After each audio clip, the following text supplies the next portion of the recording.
Hello, Paul Vallas. Well, hello, Paul Vallas.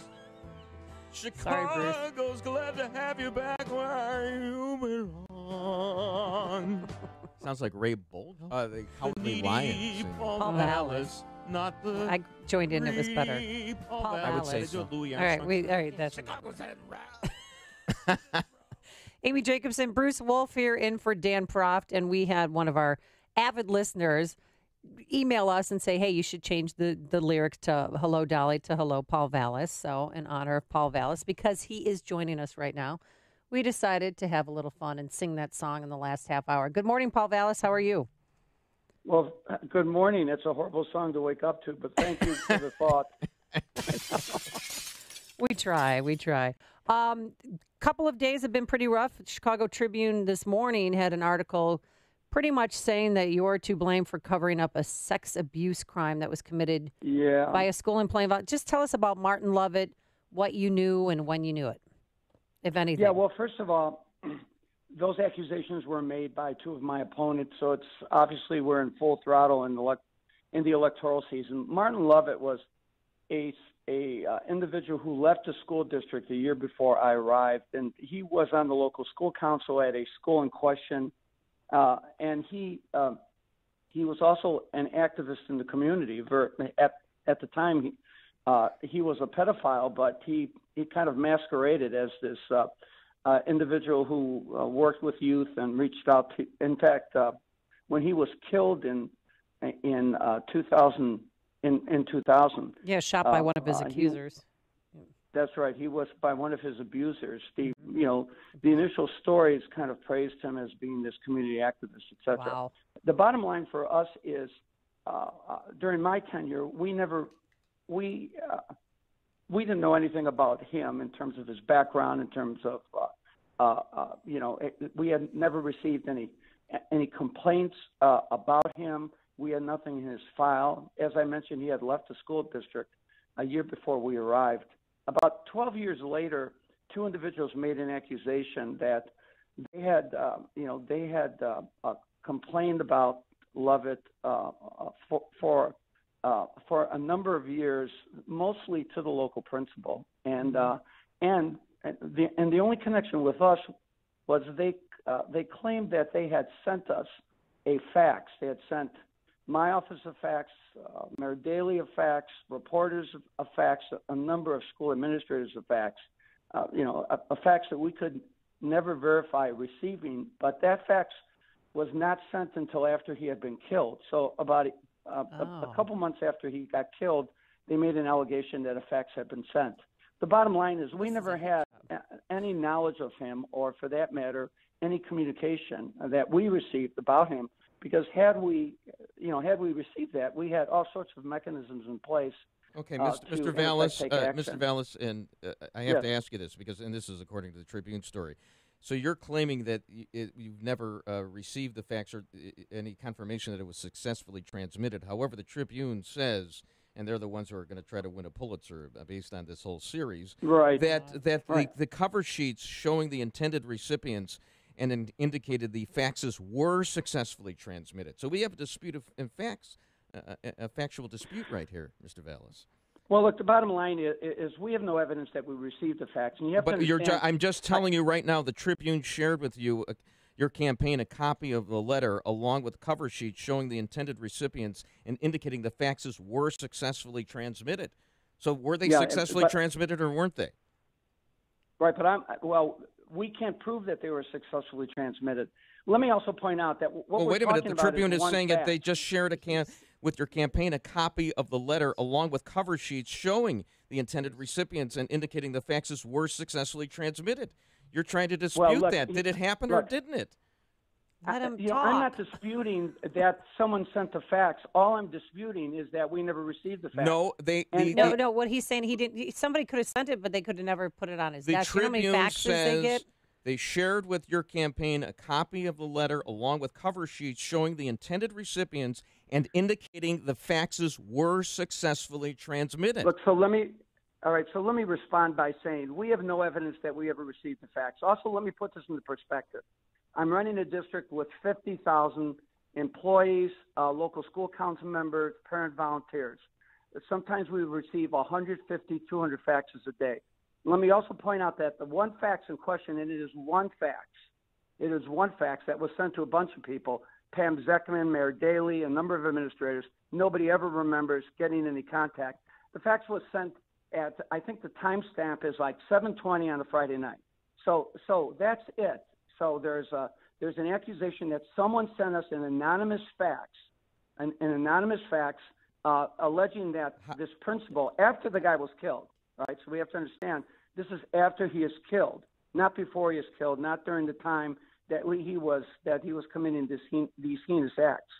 So at the end of the day, that's it. That's the only link in connection. I don't remember the guy. I don't remember receiving any information.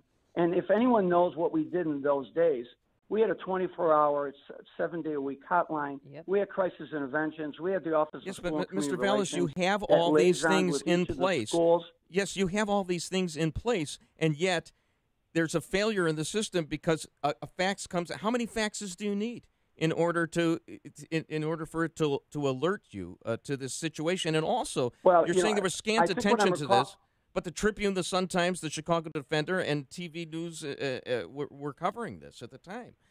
I mean, well, first of all, let me point out that he was not an employee and he was an activist in the community. And the initial response after he died. The initial response after he died was that he was some sort of a community activist. Oh, he's a hero. Well, and people should know that the LSC is to be on the LSC, you are voted in by the community members. It has nothing to do with CPS. LSC is all. And plus, look, when he was killed, he was a security. He worked security for the Chicago Tribune. So the bottom line here is, look, this is what he did was heinous. And I'm not in any way being defensive. The bottom line is we routinely in a given year would pull a dozen, sometimes 24 people out of schools when accusations were made about wrongdoing, even before those investigations were complete. In fact, we had a whole floor. It was called Camp Beverly. So because we would always err on the side of pulling people out. And there were many, many mechanisms that people could have used to communicate what was going on. We received no communication until after he was killed. And then the allegation that we received this fax, no one who works for me recalls ever receiving any communication. That's a fact. It's a simple fact. So the bottom line is, if they sent the fax, we never received it. And at the end of the day, had we received it, we would have done what we had done probably hundreds of times over a period of 6 years.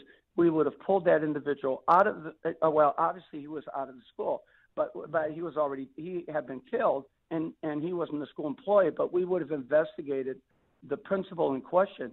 So the only connection with us is a fax that these two individuals claimed were sent on a Friday night after, and this is after that he had been killed, and to basically say that this principal had colluded in covering up his crimes, something of course which she of course later denied. But I'll defer that to the Inspector General. But that is it.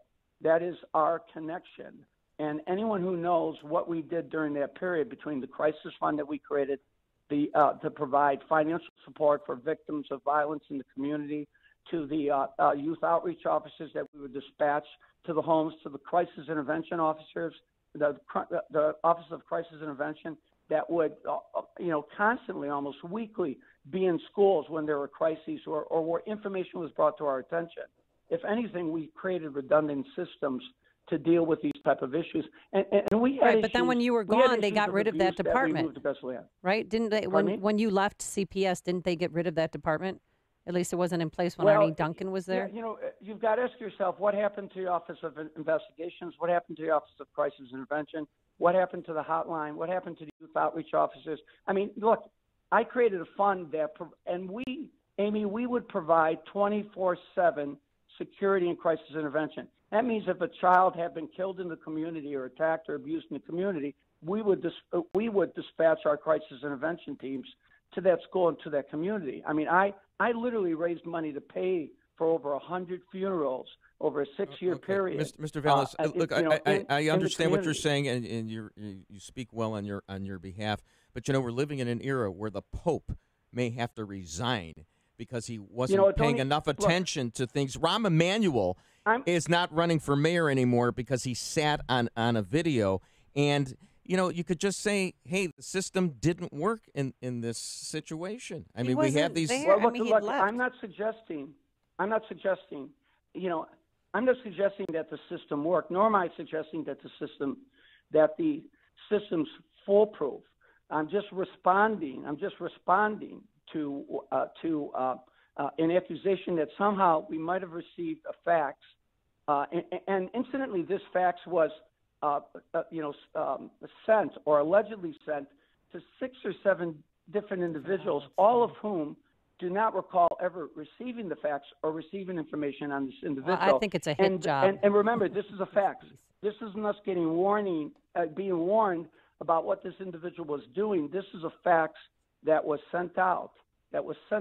After this individual had been killed, and the fax focused on accusations that the principal had been aware of what was going on, and she had not responded to it. Oh, it sounds like she was covering for him. It was very bizarre.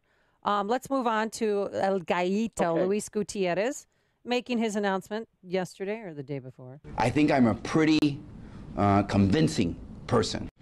I think I'm going to be pretty adamant. And I assure you that Chewy's going to circulate petitions to put his name on the ballot, or I will.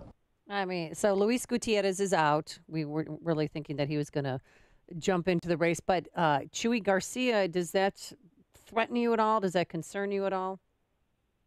No, look, I said from the beginning that I was running, to really offer very specific recommendations and suggestions on how the city can deal with its critical needs, particularly improving public safety and making sure that our neighborhoods are safe and secure,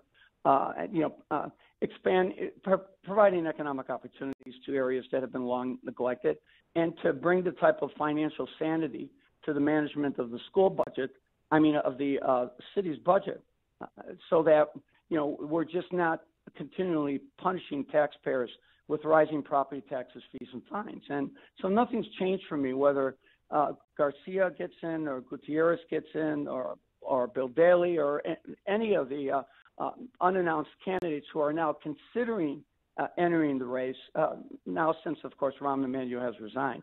And I've also said basically this: if you didn't have courage enough to run, yep, while Emanuel was in office, what makes you think that you're going to have the courage to, if you got elected, to make the tough decisions that need to be made to get the city back on track? And it makes me so mad. Chuy Garcia, he's a Cook County commissioner.